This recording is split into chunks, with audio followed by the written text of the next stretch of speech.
ইউনূস গভর্নমেন্টের একটা পাগল একটা অবস্থা। আওয়ামী লীগকে তারা নিষিদ্ধ করলো, ছাত্রলীগকে নিষিদ্ধ করলো, কিন্তু আওয়ামী লীগের মিছিল বন্ধ করা যাচ্ছে না, ছাত্রলীগের মিছিল বন্ধ করা যাচ্ছে না। প্রতিদিন তারা বৈঠক করছে এবং একটাই জিজ্ঞাসা তাদের, কি করলে এটা বন্ধ করা যাবে। আসলে ওরা তো চাকরি করে, কিন্তু মিছিল যারা করে ওরা চাকরি করে না, আদর্শের জন্য লড়াই করে, সংগ্রাম করে।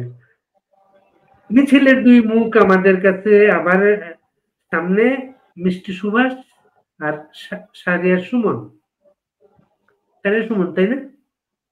জি। সবাইকে শুভেচ্ছা। কি অবস্থা মিষ্টি? আসসালামু আলাইকুম। এই তো আছি ভালো। আপনি কেমন আছেন? আমরা ভালো আছি, কিন্তু এই যে বউ বাচ্চাকে নিয়ে যে পুলিশের যে বিপদ, সংসার চলবে কিভাবে? চাকরি থাকবে না তো এখন। বললে একজনকে ধরলে 5,000 টাকা দেওয়া হবে। 5,000 টাকা দিয়েও তো তারা মিছিল থামানো যাচ্ছে না। ওর সংসারটা চলবে কিভাবে?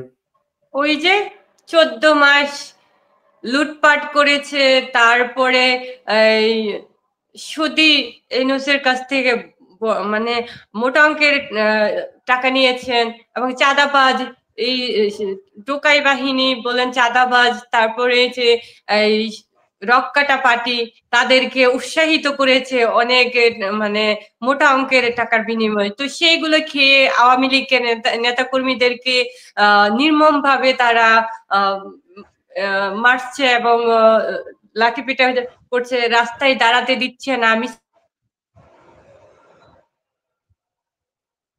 আওয়ামী লীগের কর্মীরা আমরা সেই টাকা দিয়ে ওরা চলবে। নেটে কিন্তু সমস্যা করতে পারছে, কিন্তু নেট আটকে যায় মাঝে মাঝে। হ্যাঁ, সুমন, আমার নেটের সমস্যা। সুমন, ওই যে একটা কথা আছে না, হাতের কাছে ভরা কলস তৃষ্ণা মিটে না। আমার বাসায় ওয়াইফাই আছে, তাও আমি ওয়াইফাইতে লাইভে যুক্ত হতে পারছি না। বিষয়টা হচ্ছে ওরকম, লালনের ওই কথার রেশ ধরেই বলছি। এটা কারণটা কেন? এটা টেকনিক্যাল সমস্যাটা কি এটা?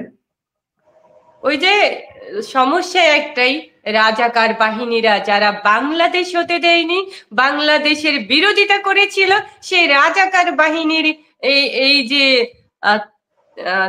চেষ্টা মার্কা পুলিশ আছে, তারা আমাকে ধরার জন্য মানে খুব আগ্রহ। এই জায়গাতে আমি তো ধরা দিব না। এছাড়া পুলিশের চাকরি এমনি যায়, তারপরে মিষ্টি সুভাষ আর একটা উপমা দিল, ছেত্রা মার্কা পুলিশ। সারিয়া সুমন, কি অবস্থা ভাই? জি ভাই, আসসালামু আলাইকুম। আপনাকে অসংখ্য ধন্যবাদ আমাদেরকে আপনার প্রোগ্রামে যুক্ত করার জন্য, এবং আপনার মাধ্যমে আমাদেরকে যারা দেখছেন, আমাদের মুজিব আদর্শের সকল সৈনিকদেরকে আমি জানাচ্ছি শুভেচ্ছা এবং অভিনন্দন।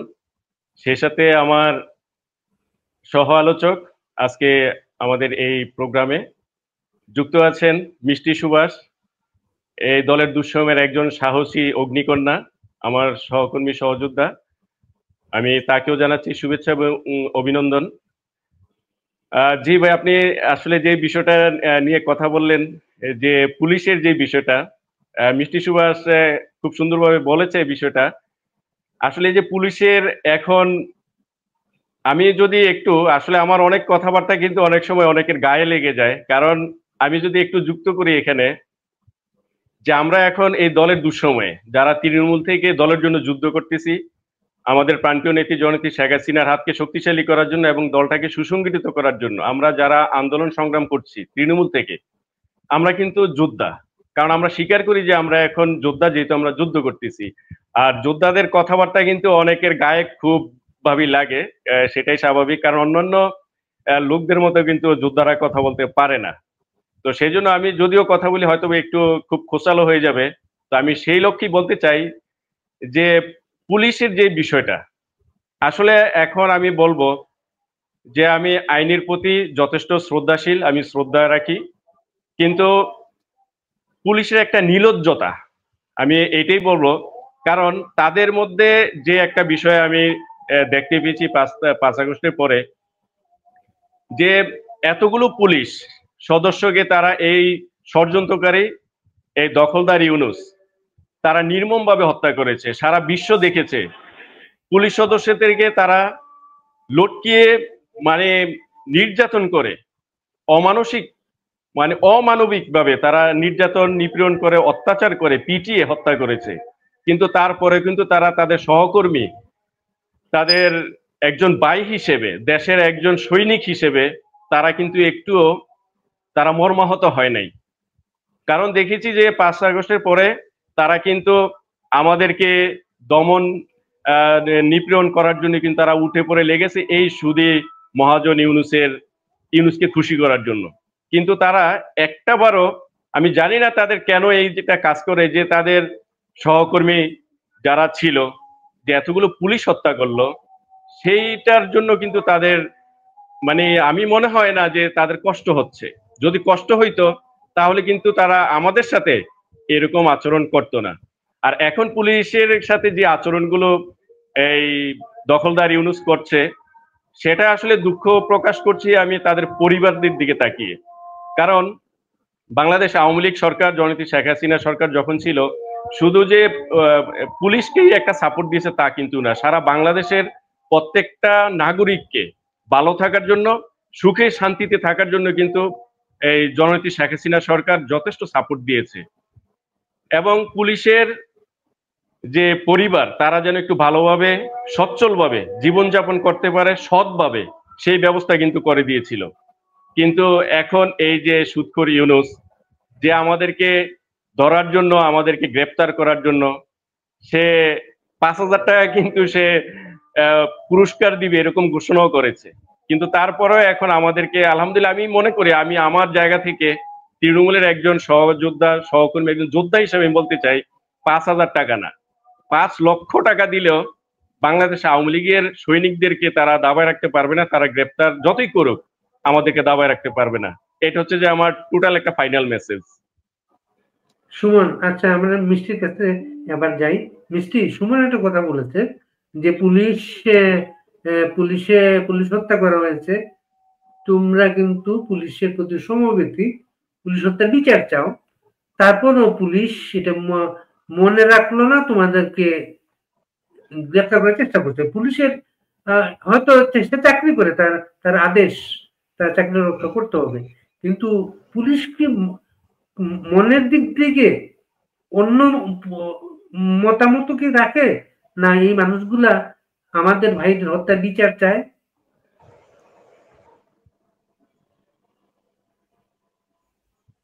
শুনতে পাচ্ছ মিষ্টি? আমার কাছে যেটা ক্লিয়ার মেসেজ, আমি যেটা বলি, যেই ভাইদেরকে, পুলিশদেরকে মেরেছেন এবং নির্মমভাবে হত্যা করেছে, সেই পুলিশরা ছিল মুক্তিযুদ্ধের পক্ষে এবং বঙ্গবন্ধুর আদর্শের। আর এখন যে পুলিশরা আছেন, এখন যারা এই সুদখোর ইউনূস কে যারা খুশি করার জন্য আমাদেরকে কষ্ট দিচ্ছে, আমার কাছে মনে হয় তারা বঙ্গবন্ধুর আদর্শের সৈনিক না, এবং তারা মুক্তিযুদ্ধের মানে তারা মুক্তিযুদ্ধের পক্ষের না, বিপক্ষের। সেই কারণেই কিন্তু তাদের যে সহকর্মী বলেন, কলিগস, মানে যাই বলি না কেন, আমরা একই সাথে তারা চাকরি করেছেন, এই যে একটা সমবেদনা, সেইটুকু তাদের মধ্যে নাই। তার মানে এইটা একদম ক্লিয়ার, পরিষ্কার বোঝা যায় যে এখন যারা আছেন তারা মুক্তিযুদ্ধ বিরোধী। সেই কারণেই মুক্তিযুদ্ধের পক্ষের যে পুলিশরা আছে তারা মরে গেছে বা তাদেরকে নির্মমভাবে হত্যা করেছে, এটা নিয়ে তাদের কোনো মাথা ব্যথা নেই। এটাই আমার কাছে মিষ্টি খুব একটা চমৎকার একটা দিক উন্মোচন করলেন মিষ্টি আপনি, যে পুলিশ সদস্যরা আগে কাজ করেছে, তারা নানাভাবে নিগৃহীত। শুধু তাদেরকে যে হত্যা করা হয়েছে এমন না, সেই পুলিশ অফিসারের চাকরিচ্যুত করা হয়েছে, এবং নতুন যাদেরকে আনা হয়েছে, বেছে বেছে তাদেরকে দায়িত্বে আনা হয়েছে, যাদেরকে তারা চিনে, তারা কিন্তু আওয়ামী লীগের বিরোধী, মুক্তিযুদ্ধের বিরুদ্ধে অফিসার যারা ছিল, যেমন আইজিপি, এখন আইজিপি যে অবসরে ছিল, অবসর অবস্থা থেকে ফেরত আনা হয়েছে, ফেরত আনে তাকে আইজিপি করা হয়েছে। কয়েকদিন আগে প্রথম আলোর একটা গোলটেবিল বৈঠকে উনি খুব হতাশা ব্যক্ত করে বলেছেন যে আমার কাছে প্রায় কানে যে শব্দটা আসে, যে একটা লোকজন কথা বলতে চায় তখন জানতে চায় আমি আসলে কার লোক, আমি কার লোক, আমি বিএনপির লোক না জামাতের লোক না কার লোক। কিন্তু উনি কার লোক উনাকে কিন্তু নিজেই জানেন। ইউনুস কিন্তু চিনতে পেরেছে, কিন্তু উনি কার লোক ইউনুস কিন্তু চিনতে পেরেছে, তাকে এইভাবে আনা হয়েছে। কিভাবে দেখেন বিষয়টা? না, বিষয়টা আমি সহমত পোষণ করছি যে গুরুত্বপূর্ণ একটা পয়েন্ট আমার সহ আলোচক মিষ্টি সুভাষ যে কথাটা বলেছেন, এটা বাস্তব সত্য। যে কারণ আমাদের আওয়ামী লীগ, বাংলাদেশ আওয়ামী লীগই হচ্ছে, এটা সারা বাংলাদেশের মানুষ এখন স্বীকার করছে যে মুক্তিযুদ্ধের পক্ষের শক্তি হচ্ছে বাংলাদেশ আওয়ামী লীগ, এবং স্বাধীনতার সপক্ষের লোক দল বাংলাদেশ আওয়ামী লীগ, জনকল্যাণের দল বাংলাদেশ আওয়ামী লীগ। তো বাংলাদেশ আওয়ামী লীগের যে নীতি নৈতিকতা আছে সেটার উপরে কিন্তু বাংলাদেশের জনগণ এখন অটুট বিশ্বাস এবং জননেত্রী শেখ হাসিনার উপর আস্থা রাখেন। আর পুলিশের বিষয় যেটা, এই সুদি মহাজন দখলদার ইউনুস যখন ষড়যন্ত্র করে অবৈধভাবে ক্ষমতা দখল করলো, তখন কিন্তু তার মূল টার্গেটই হচ্ছে, যে টার্গেটটাই ছিল যে বাংলাদেশের কারা মুক্তিযুদ্ধ সপক্ষের সৈনিক অর্থাৎ এই পুলিশ সদস্য যারা আছে তাদেরকে হত্যা করে ফেলতে হবে। কারণ তাদেরকে যদি হত্যা করা হয় তাহলে সে এই ষড়যন্ত্র করতে পারবে এবং আমাদের দেশের সাথে এই দেশটাকে সে পুলিশের একটা ব্যাপার আছে, যে যে বলা হয়েছে না যে পুলিশ গুলি চালিয়েছে। একটা জিনিস মিষ্টি আপনি খেয়াল করবেন, আমেরিকার মতো দেশে আমেরিকার প্রায় একটা নিয়ম হয় স্কুল শুটিং, মানে স্কুলে কোন একজন বন্দুকধারী বন্দুকে ঢুকে গুলিগালাজ করেছে, মানে বাচ্চা কাচ্চা মারা গিয়েছে, চেনেন। তো পুলিশ কি করে, সবার আগে কি করে ওই লোকটাকে গুলি করে মেরে ফেলে, যে লোকটা গুলি করছিল গুলি করে মেরে ফেলে। বাংলাদেশেও তাই হয়েছে, পুলিশকে যারা হত্যা করতে নেমেছে পুলিশ তাদেরকে গুলি চালিয়ে, এটার জন্য কাউকে আদেশ দিতে হয় না। আমি এই পুলিশের ট্রেনিংটাই এরকম। কিন্তু এখন মিষ্টি আরো একটা প্র্যাকটিক্যাল অবস্থায় আসি, যেমন আজকে যে মিছিলটা হয়েছে, আজকে মিছিলের একটু বলেন তো, কি মানুষের অংশগ্রহণটা কিরকম ছিল সেখানে?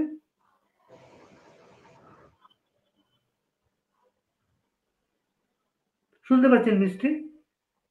জি, আমি শুনতে পাচ্ছি। আজকে মিছিলে মানুষের অংশগ্রহণটা কিরকম ছিল?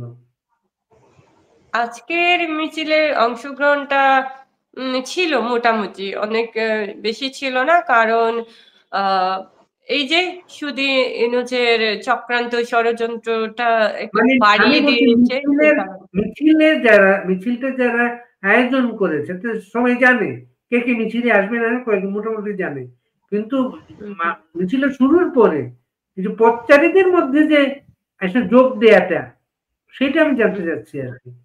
ও আচ্ছা আচ্ছা, সেটা ছিল, মোটামুটি ছিল, খুব একটা যে ছিল না বা ছিল ওরকমটা না, মোটামুটি ছিল। কারণ এখন প্রত্যেকটা সবাই কিন্তু দাঁড়িয়ে দাঁড়িয়ে দেখছিল আশপাশ থেকে, মানে খুব উৎসাহে, খুব হাসি ছিল। আমরা কিন্তু মিছিলের মধ্যেও আমরা এদিকে এদিক তাকাই, যে তাকাতে হয়, কারণ যে আমরা বঙ্গবন্ধুর আদর্শ সৈনিক, আমরা জননেত্রী শেখ হাসিনার সৈনিক হিসেবে আমাদেরকে চোখ কান খোলা রেখেই রাজপথে নামতে হয়। তো সেই জায়গাতে আমরা যখন আমি দেখেছি যে সবাই খুব উচ্ছ্বাসে আমাদের দিকে, খুব হাসি মুখ ছিল, যে আমরা রাজপথে আছি, মিছিল করছি, খুব খুশি, মানে এই বিষয়টা ছিল। সুমন, আমি একটু জানতে চাচ্ছি, আমি যখন আমরা যখন আড্ডাটা আবার মেঠো বক্তৃতার মতো লম্বা বক্তৃতা শুরু করবেন না, তখন আড্ডাটা তখন বক্তৃতার মতো হয়ে যায়। আমি জানতে চাচ্ছি যে ধরেন শুক্রবার দিন কিন্তু এখন মিছিলের দিন হিসাবে দেখা হয়। গত শুক্রবার মনে হয় 34টা মিছিল বের হয়েছে ঢাকায়, এবং যাদেরকে অ্যারেস্ট করা হয়েছে, অ্যারেস্ট করার পরে তারা দেখলো যে এটা অমুক জায়গা থেকে এসেছে, এটা অমুক জায়গা থেকে এসেছে, ঢাকার লোক না সে। এমনকি ঢাকা থেকে মিছিল করে এলাকায় ফেরত যাওয়ার পরে 3জন লোককে অ্যারেস্ট করা হয়েছে, এমন একটা নিউজ কিন্তু আমরা দেখেছি। সেটা স্থানীয় অংশগ্রহণটা আর কি করলে বাড়তে পারে সেটা।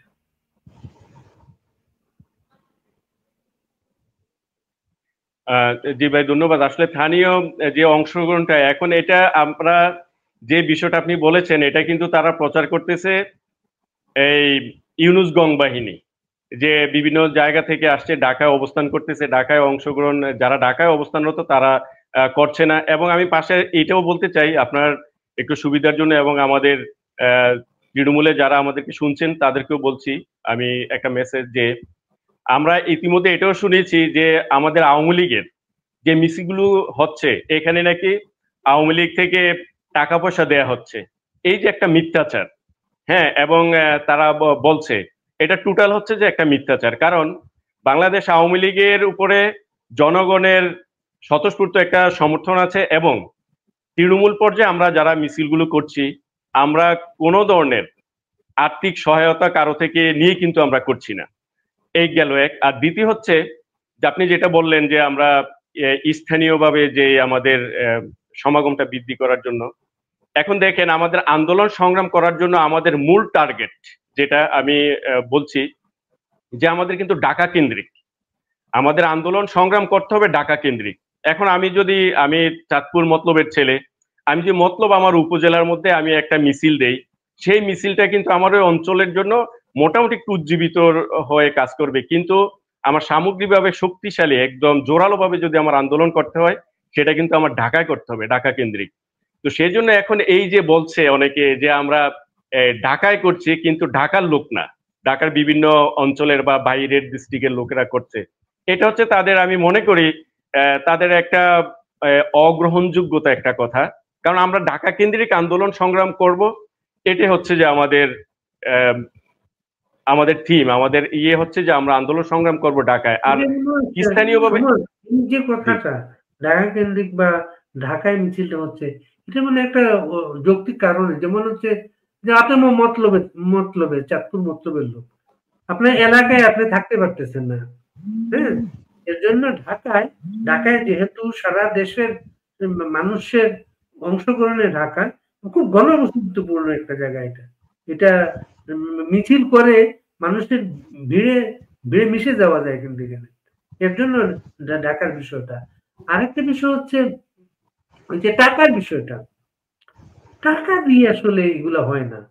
মানে ওই যে মুক্তিযুদ্ধ, এটা তো একটা মুক্তিযুদ্ধ, আমাদের মুক্তিযুদ্ধে যারা গিয়েছিলেন, আমি একটু যুক্ত হতে চাচ্ছি। হ্যাঁ, বাংলাদেশের যে কোনো প্রান্তের হোক, সে কিন্তু বঙ্গবন্ধুর আদর্শের সৈনিক, সে জননেত্রী শেখ হাসিনার সৈনিক। সে কিন্তু এসে বলে না মিছিলে এসে যে মনে করতে পারছি না ভাই আমি কি জন্য আসছি, মানে এই টাইপের উচ্চারণ করে না, এগুলো বলে না। হ্যাঁ, বলে যে যেখান থেকে আসুক না কেন, এটা তো মানে একটা কথায় একদম পানির মতো ক্লিয়ার, এটা যে এই যে জননেত্রী শেখ হাসিনার সৈনিক, সে যেখান থেকে আসুক না কেন সে কিন্তু অন্য দলের না। আর মনে করতে পারছি না সেটা বলে না, মাথা ঘুরে পড়ে যায় না, বিষয়টা হচ্ছে এই জায়গায়। ধন্যবাদ। এটা আসলে বললাম না, ওই অনেকে কিন্তু ব্যানার ব্যবহার করে, ঢাকা মিছিলটা ঢাকায় মঠবাড়িয়া ছাত্রলীগ, হ্যাঁ, বা সাতকানিয়া যুবলীগ, অনেকে কিন্তু ব্যানার ব্যবহার করে, কিন্তু কথাটা হতে পারে। কিন্তু টাকার বিষয়টা যেটা বললাম, মুক্তিযুদ্ধে যখন গিয়েছে একটা মানুষ, মানে তখন তো সে কোনো কিছু চাওয়া পাওয়ার আশা নিয়ে যায় নাই, যে দেশ স্বাধীন, শুধু একটাই আশা ছিল দেশে স্বাধীন হবে, মানে কিছু চাওয়া পাওয়ার আশা নিয়ে মরতে যাওয়া যায় না। কিন্তু মানুষ চাওয়া পাওয়ার আশা নিয়ে সেই অভিযানে যায় যেখান থেকে সে বেঁচে থাকবে, অর্জন করবে। তো যুদ্ধ এমন একটা জিনিস, যুদ্ধের ঝুঁকিটা হচ্ছে মরে যেতে পারে যে কোনো সময়। ওই বয়সটা হুম তার ইয়েটা, এবং এই মিছিলটা মনে করেন এত পুলিশ, এত গোয়েন্দা, এত রকম জাল চতুর্দিকে, আটকানো যাচ্ছে না কেন? পুলিশ বেচারা চাকরি করে, আপনি তো চাকরি করেন না নিশ্চয়, আপনি আপনি আদর্শের জন্য কাজটা করেন।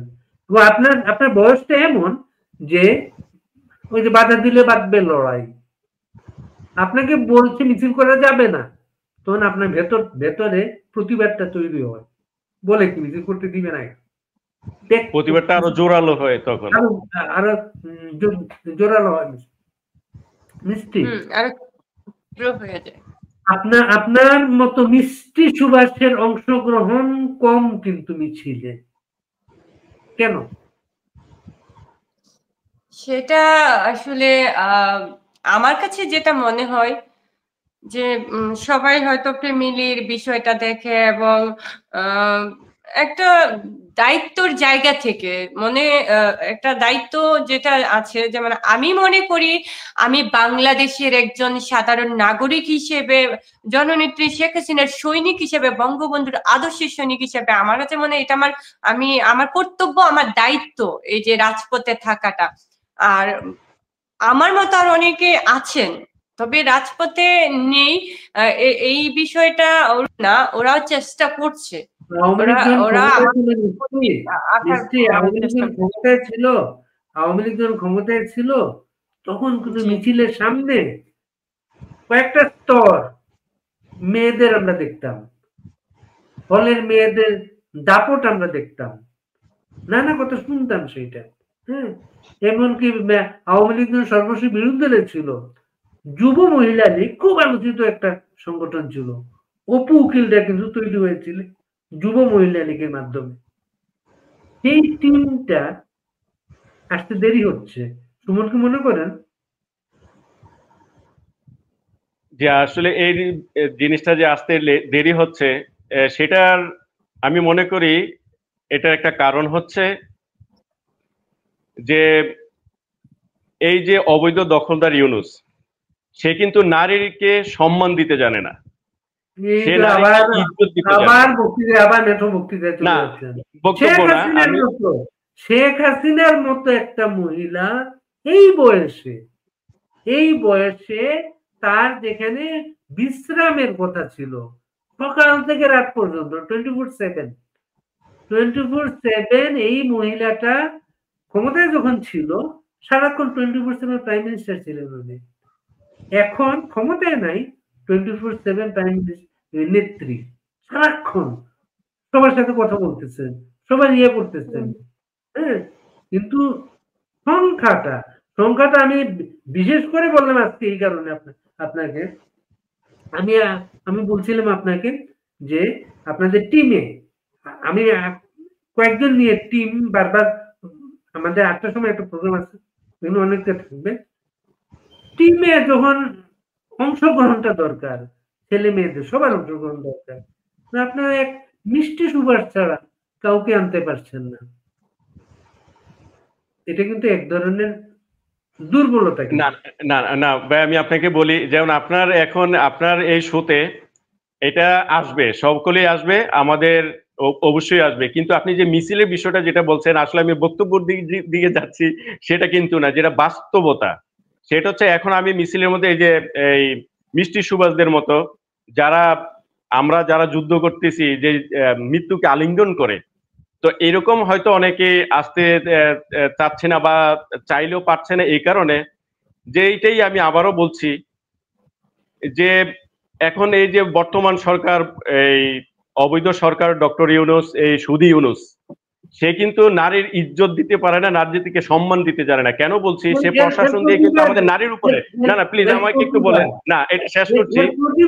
মিষ্টি সুভাষ আসে, এই যে ইজ্জত না দিতে পারে না, সে না না, মিষ্টি ইজ্জত সুভাষ দিবে কিভাবে আসছে আমি না, এটা বলি, না না আমি বলি ভাই প্লিজ। ওর কাছে ইজ্জত চাওয়ার কিছু নাই তো, ও না কেন না ইজ্জত আমাকে দিবে? হ্যাঁ যার আমাকে নিজের বলতে ইজ্জত দিতে নাই। হবে, না আমাকে বলতে দিন, তাহলে বিষয়টা বুঝবেন। কারণ আমরা যখন মিছিলে আসতেছি আমাদেরকে কিন্তু তারা মব জাস্টিস করতেছে, আমাদেরকে গ্রেপ্তার করার জন্য কিন্তু তারা এই পুলিশের দৌড়াচ্ছে, আমাদেরকে ধরতেছে। এখন যখন আমরা নারী নেতৃত্ব বা নারী আমাদের সহকর্মী যারা আছে তাদেরকে মিছিলে নিয়ে আসবো, তারা কিন্তু তাদের উপরে একটা অত্যাচার নির্যাতন করবে, আমরা তো পালাচ্ছি, তারা আমাদের বলছে। এখন ওইটাই তো বললাম, এখন যে মিষ্টি সুভাষ যে উদ্যোগটা নিয়েছে, মিষ্টি সুভাষ আমাদের তৃণমূলের একটা নক্ষত্র, আমাদের একটা আইকন।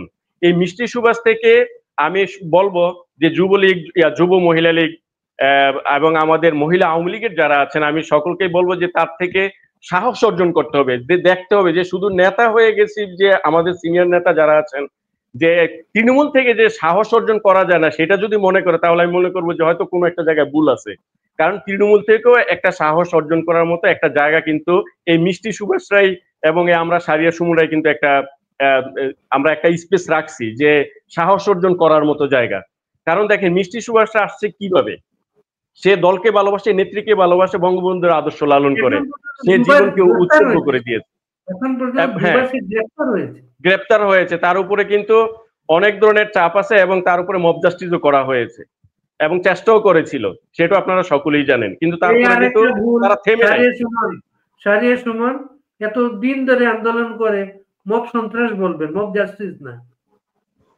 রাইট, মব সন্ত্রাস অবশ্যই, এটা অবশ্যই মব সন্ত্রাস, তারা মব সন্ত্রাস করছে। মিষ্টি, তো আমি এখানে একটু বলতে চাই, সেটা হলো যে আমার আজকের কথাটুকু আমি একটু যুক্ত করতে চাই। আজকে যেমন বললো যে তোমার জন্য একটা বাইক রেডি আছে, তুমি ওইটাতে করে চলে যেতে পারবা। আমি কিন্তু মিছিল লাস্ট পর্যন্ত ছিলাম, শেষ পর্যন্ত ছিলাম। শেষে আমি দেখি যে আমি মানে আমার সাথে 3-4 জন ছিল, তো একজনের হাতে ব্যানারটা আর আমি, তো আমি যে বাইক আমি যাব তার আমি আর খুঁজে পাচ্ছি না সামনে, দেখছি রেডিসনের সামনে, কিন্তু হোটেল রেডিসনের, তো আমি আর তাকে খুঁজে পাচ্ছি না, মানে আমি অন্য একটা বাইকের যে দৌড়ছি, সে আর আমাকে নিবে না। তো ওই সময়টা কিন্তু ওই যে সন্ত্রাস বাহিনী মোটামুটি চলে আসছে, তো এর মধ্যে আমি আর কিছু খুঁজে পাচ্ছি না, ওরা দৌড়ে বাসে উঠে গেছে। আমি কি করেছি, আমি ওই রেডিসন থেকে দৌড়াতে দৌড়াতে আমি কিন্তু কোরেল বিশ্ব রোডের ওই রেল লাইন দিয়ে দৌড়ে তারপরে এ পাশে এসে রিক্সা নিয়েছি, রিক্সা নিয়ে আমার কিন্তু আজকের ঘটনাগুলো বলতেছি, এই ঘটনা কিন্তু যে রুবেল যে তার সাথে আমি মানে বলছি, ওই দৌড়াতে দৌড়াতে এসে আমি এসে রিক্সা উঠলাম, রিক্সার থেকে যমুনাতে এসে নামলাম, যমুনার থেকে আবার একটু সামনে হেঁটে আসলাম, ওখানে আবার আমি বুঝতেছি কেউ আমাকে টার্গেট করছে,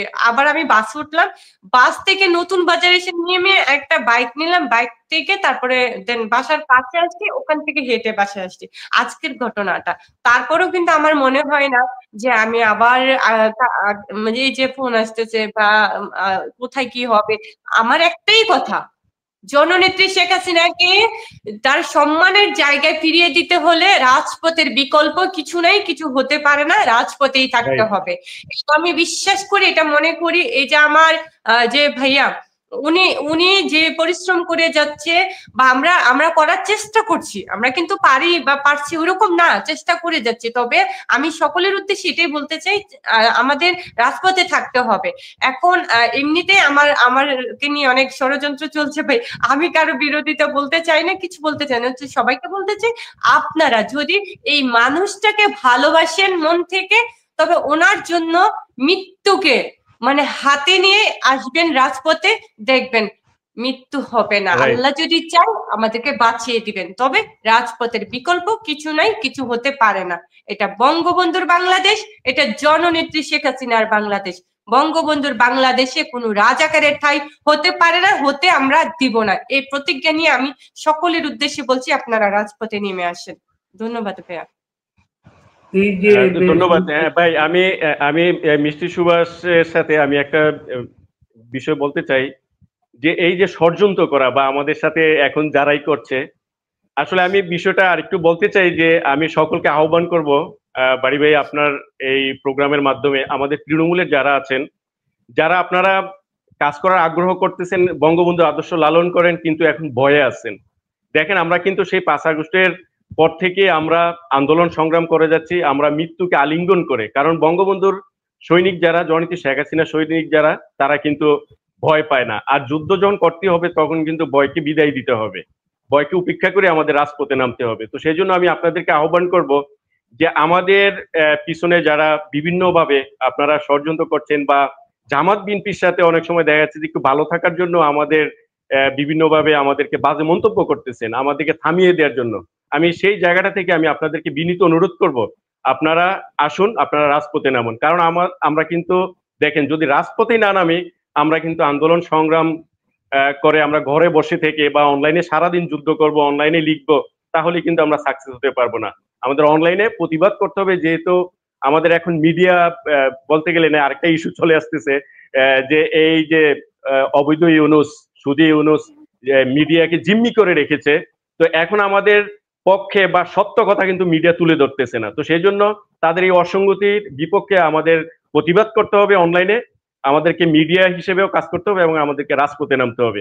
কারণ রাজপথের কোনো বিকল্প নাই। আমি মিষ্টি সুভাষের সাথে আমি সহমত পোষণ করে খুব জোরালো ভাবে বলতে চাই, আমাদের রাজপথে অবশ্যই নামতে হবে। আমাদের সিনিয়র নেতৃবৃন্দ যারা আছেন, তাদের কিন্তু আমরা অনেক তৃণমূল থেকেই দোষারোপ করছি যে ওই নেতা আমাদেরকে খবর নিতেছে না, ওই নেতা আমাদেরকে যোগাযোগ করতেছে না। আসলে এই যে একটা অভিযোগ আমরা সস্তা, আমি মনে করি এই একটা অভিযোগ এখন খুবই সস্তা, কারণ সবাই একই অভিযোগ দিচ্ছে। এই অভিযোগ থেকে আমাদের বের হয়ে আসতে হবে। আমাদের বুঝতে হবে যে নেতাদেরকে যে যুগপৎ আন্দোলন তৈরি করে কিন্তু আমাদের তৃণমূল কর্মীরা, তাহলে আমরা আন্দোলন সংগ্রাম করবো, আমাদের একটা ওই অবস্থান তৈরি করতে হবে। আমাদের সিনিয়র নেতৃবৃন্দ তখন একটা অবস্থানে আসবেন এবং আমার নেত্রীকেও আমরা দেশে আনার জন্য একটা স্পেস তৈরি করতে হবে, আমাদের ওই প্ল্যাটফর্মটা তৈরি করতে হবে, আমাদের একটা পরিবেশ তৈরি করতে হবে। তো সেই পরিবেশটার জন্য কিন্তু আমাদের তৃণমূলকেই রাজপথে নামতে হবে, আন্দোলন সংগ্রাম করতে হবে। আর তৃণমূল আমি মনে করি যারা এখন একটা প্লিজ আমি একটা মেসেজ দিতে চাচ্ছি ভাই আপনার মাধ্যমে, আমাদের তৃণমূল যারা আছেন, আমি তাদের কাছে একটা মেসেজ দিতে চাই, এটা যে আপনারা যারা এখন কোন নেতাদের যারা লোকাল নেতৃত্ব দিচ্ছেন, যাদের অনুসারী আছেন, তারাও কিন্তু বলছেন যে আমাদের নেতা তো কোনো আমাদের নির্দেশনা দিচ্ছে না। দেখেন, আমরা তৃণমূল এখন জননেত্রী শেখ হাসিনার, আমরা তৃণমূল এখন বাংলাদেশ আওয়ামী লীগের। কারণ আমাদের প্রান্তীয় নেত্রী জননেত্রী শেখ হাসিনা কিন্তু বিভিন্ন প্ল্যাটফর্মে এবং বিভিন্নভাবে তিনি কিন্তু বলে আসতেছেন যে তৃণমূল হচ্ছে আমার, তৃণমূলই আমার নেতা। তাহলে এই যে নেত্রী যে নির্দেশনা দিচ্ছেন আমাদের তৃণমূলের উদ্দেশ্যে, তাহলে নেত্রীকে ভালোবেসে নেত্রীর নেতৃত্বকে প্রাধান্য দিয়ে আমাদের এখন রাজপথে নামতে হবে। অতএব আমাদের কোন নেতা আমাদেরকে নির্দেশনা দিচ্ছে সেটার জন্য আমরা কেন বসে থাকবো? আমাদের মূল নেতা যে আমাদের মাথার মুকুট যিনি, তিনি তো আমাদেরকে ইতিমধ্যে নির্দেশনা অনেক আগেই দিয়ে দিয়েছেন। তাহলে আমরা কেন এখন লোকাল নেতৃত্বের আশায় বসে আছি? আমাদের এখন রাজপথে নামতে হবে। আসুন আমরা কাঁধে কাঁধ মিলিয়ে, হাতে হাত রেখে আমি আরো জোরালো ভাবে শক্তিশালী হয়ে আমরা রাজপথে নামি। আমাদের আন্দোলন সংগ্রাম ছাড়া আমাদের বিজয় কখনোই সম্ভব না। এটা আমি আপনাদের কাছে আহ্বান রাখলাম। চমৎকার ভাবে আপনি বললেন, মিষ্টি সুভাষ তো খুবই চমৎকার। আজকে আমরা শেষ করব, কিন্তু সুমনের একটা যোগ করি আমি। সুমন বলছেন মিডিয়া প্রচার করছে না, মিডিয়া কিন্তু স্থানীয় মিডিয়া জিম্মি আছে, কিন্তু আন্তর্জাতিক মিডিয়া তো জিম্মি না। রয়টার্স, ইন্ডিপেন্ডেন্স, এপিএফপির এই ভূমিকা এখন স্থানীয় মিডিয়া লজ্জা পাচ্ছে, তারা যে বাংলাদেশের লজ্জা পাওয়া উচিত, বাংলাদেশের নেত্রী সারা পৃথিবীর মিডিয়া তাকে গুরুত্বপূর্ণ মনে করছে, আর তারা কি মনে করছে? লজ্জা পাচ্ছে তারা। এই দিন না, আরো দিন আছে। মিষ্টি সুভাষ, শেষ করব আপনার বক্তব্য দিয়ে আমরা শেষ করব। ধন্যবাদ। আজকেও আপনি আমাকে কথা বলার সুযোগ করে দিয়েছেন। আসলে আপনার মতো গুণী মানুষ, সম্মানিত মানুষ আর ভালোবাসার মানুষদের কাছে অনেক কিছু শেখার আছে, অনেক কিছু জানার আছে, অনেক কিছু বোঝার আছে। আমরা বুঝতে চাই, জানতে চাই, শিখতে চাই। তো আমি বলবো, পরিশেষে এটাই বলতে চাই যে আমরা যার যার জায়গা থেকে আমরা সর্বোচ্চটুকু দেওয়ার চেষ্টা করব। সর্বোচ্চটুকু দেওয়ার চেষ্টাই যদি আমরা করি, তাহলে কিন্তু এই সুন্দর একটা হাসি আমরা আবার দেখতে পাবো, আবার ফিরিয়ে পাবো এই হাসিটা। আর আমরা এই হাসিটা যদি না পাই, তাহলে বাংলাদেশের হাসি আমরা দেখতে পাবো না। বাংলাদেশ ধ্বংস হয়ে গেছে, বাংলাদেশ মরে গেছে, বাংলাদেশ শেষ হয়ে গেছে। তো বাংলাদেশ যখন ধ্বংস হয়ে গেছে, ধ্বংসের কাছ থেকে তো এমন হাসি আসে না। এই হাসিটা ফিরিয়ে দিলেই কিন্তু বাংলাদেশ হাসবে, এই হাসিটা ফিরিয়ে দিলেই কিন্তু বাংলাদেশের নাম উজ্জ্বল হবে, বাংলাদেশ এগিয়ে যাবে। আমি বলতে চাই সকলের উদ্দেশ্যে, আপনারা যার যার জায়গা থেকে আপনারা সর্বোচ্চটুকু দিবেন, এবং রাজপথের বিকল্প কিছু নেই, কিছু হতে পারে না, শুধু এই হাসিটা আপনারা দেন। এই হাসিটাই আমরা যদি দিতে পারি তাহলে বাংলাদেশ হাসবে, আর বাংলাদেশ হাসলে বাংলাদেশের মানুষ ভালো থাকবে। এটাই বলতে চাই। জয় বাংলা, জয় বঙ্গবন্ধু, জয় হোক জয় বাংলা, জয় বঙ্গবন্ধু। শেখ হাসিনা। চমৎকার। এই ধরনের মিষ্টি সুবাস, এই ধরনের শাহরিয়ার সুমনরা থাকলে বাংলাদেশ হারবে না, বাংলাদেশ জয়ী হবে। এবং শেখ হাসিনার জীবনের শেষ সময়ে উনি আছেন, তার বয়স, সেই সময়ে এসে তিনি যে শ্রম দিচ্ছেন দেশটিকে ভালোবেসে, তিনি এই সংগঠনটাকে, এই মুক্তিযুদ্ধটাকে যেভাবে এগিয়ে নিয়ে যাচ্ছেন নতুন একটা যুদ্ধের পথে, বাংলাদেশ হারবে না। সবাই ভালো থাকবেন, সবাইকে শুভেচ্ছা।